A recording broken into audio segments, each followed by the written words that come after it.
We are here to talk about Texas legislation, a time of choice. We have as a presenters Morgan Hopkins, who is working on her master's in general psychology with a certificate in women's studies, and Shapri Jackson, who is a graduate student also in psychology, also working on her women's studies certificate, and Rachel Reed, who is working on her master's degree in humanities and also the women's studies certificate. I would like to quote Morgan. Oh, well, me. Yeah, me. I'm Deandra Newcomb McKinney, and I'm working on my master's degree in fitness and human performance, and considering also a master's degree in the humanities. And that's it for right now. Morgan kind of summed up, I think, everyone's view on the motivation and the interest in this legislation. As a self-identified feminist, she has found her interests over the past year focusing on reproductive justice issues. Morgan thinks it's incredibly important for young people to be informed about state and federal legislation to remain engaged citizens. And I think that's kind of the consensus, is to keep everybody involved, and that's, of course, why we're here, is to talk about these things. And I would like to kind of start off the roundtable discussion with a little poem that I wrote. It's called My Battle. Whose choice is it? Mine? Yours? In my mind, I see the children. In my mind, I see the pain. It has been sung, hell is for children. What do you see? I like this. And so we have just a really short little video. It's all about the visual, but and it's I'm just gonna play it, let you know. To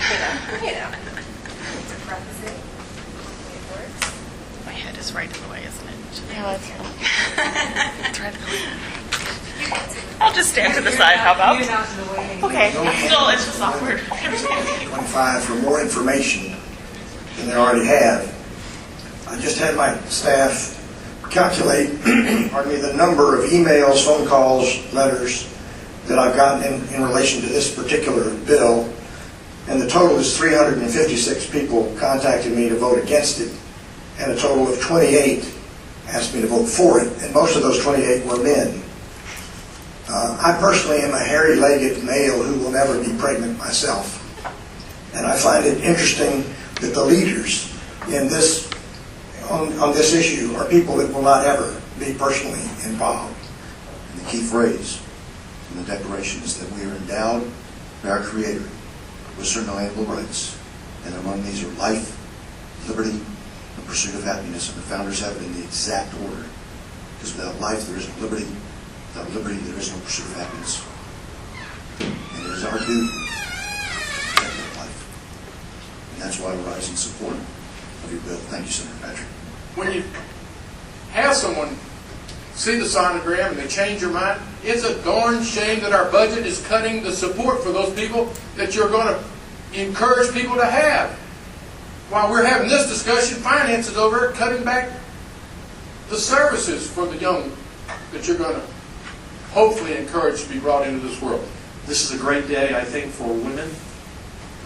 This is a great day for Texas. I have every hope this year, unlike the last two sessions, the House will pass this bill. It's my intention, Senator Whitmire, Senator Rusty, others, that they pass the bill in the form that we have sent it to them. There being 21 ayes and 10 nays, a committee substitute to Senate Bill 16 is finally passed.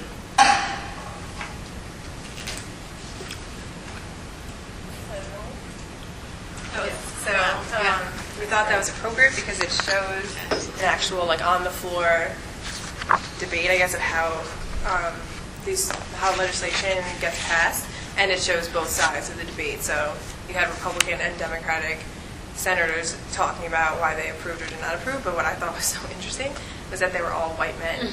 There was not a single, you know what I mean? And that's exactly what the first, I can't remember what his name is, was saying, is that you have all these men who are creating these bills, but I guess we could talk specifically about which bills we're referencing. So. Yeah, we've got four bills in particular that we were referencing. House Bill 15, House Bill 636, House Bill 1078, and HCR, which is a Resolution 25. House Bill 15, of course, is the sonogram bill. House Bill 636 has to do with the Texas Health Insurance Connector. And then House Bill 1078 has to do with providing a legal guardian in addition to an attorney for these young women. The resolution is in regards to confidentiality mandates that have already been in place, and so they're trying to kind of rewrite some of that and reintroduce that. So if you guys want to talk about House Bill 15 first, or do you want us to end with that? I think because that's the major one, it could actually take Okay. a longer time. But I think most people know about that one. It's the one that's been, I guess, most widely talked about because it's passed both the House and the Senate in Texas. And it's the one requiring that a woman has a sonogram.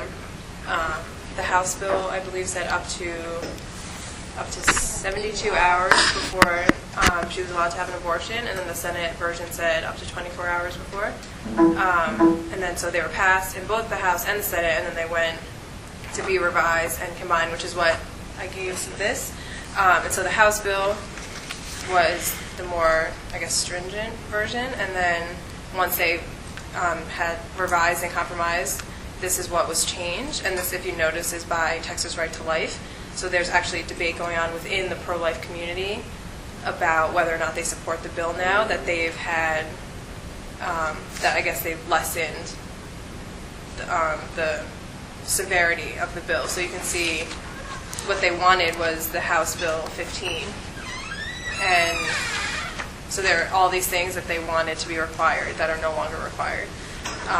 And so I think that's interesting that this isn't just between what you would call pro-choicers and pro-lifers, that there is debate within each community about like how severe bills should be or not be. So I think that's important to always keep in mind. That doesn't mean everyone agrees with each other just because they identify one way or the other. And should we explain what the sonogram is about? Yeah. Perhaps? So this requires that not only does a pregnant woman seeking an abortion have to have a sonogram, but they also are required to hear the heartbeat, and the physician has to give an overview of the progress, what exactly of the pregnancy, what's seen on the sonogram.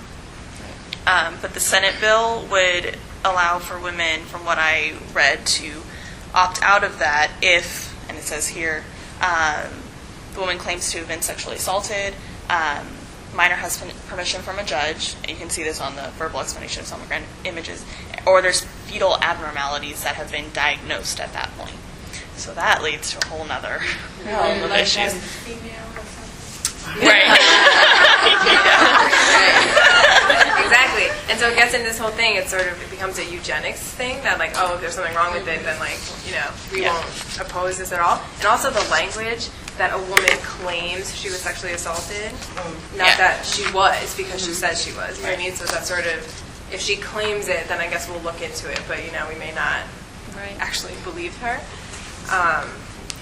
And then it also the waiting period presents, I guess, an interesting issue because that's assuming that everyone has access to a clinic. Right. So say that, and it says here, say that you live over 100 miles away from a clinic, you have to go 72 or 24 hours, when that was 24 hours, before you want an abortion to have a sonogram, and then you have to go back the next day. So that's assuming that you live with that access, and so it brings up, I guess, all sorts of issues of accessibility of health services and who has accessibility and who doesn't, and